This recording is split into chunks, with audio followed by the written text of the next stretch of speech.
દુઃખદ સમાચાર સાબરકાંઠાથી સામે આવી રહ્યા છે। હિંમતનગરમાં સહકારી જીમ પાસે ગમખ્વાર અકસ્માત સર્જાયો છે। ટ્રેલર પાછળ કાર ઘૂસી જતા 7 લોકોના ઘટના સ્થળે મોત નીપજ્યા હોવાના સમાચાર સામે આવી રહ્યા છે। એક વ્યક્તિની જે હાલત છે તે ગંભીર જણાવાઈ રહી છે।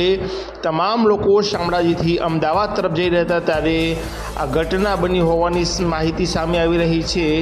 મોડાસા કડવા પાટીદાર સમાજવાડી પાસે આ અકસ્માત સર્જાયો છે, જેમાં 7 લોકોના ઘટના જ સ્થળે મોત નીપજ્યા છે। અકસ્માતના કારનો કચ્છરગાંઠ નીકળ્યો છે। હિંમતનગર પોલીસનો કાફલો ઘટના સ્થળે છે।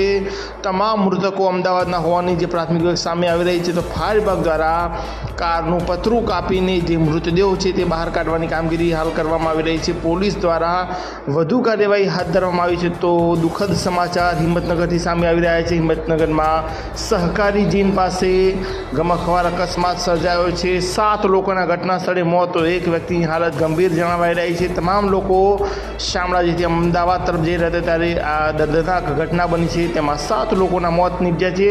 હિંમતનગર ફાયર વિભાગની ટીમ દ્વારા તમામ મૃતદેહોનો ને જે કારનું પતરું કાપીને જે મૃતદેહો બહાર કાઢવાની જે કામગીરી છે તે શરૂ કરી તમામ લોકોને હાલ પોસ્ટમોર્ટમ માટે મૃતદેહોને મોકલી આપવામાં આવ્યા છે।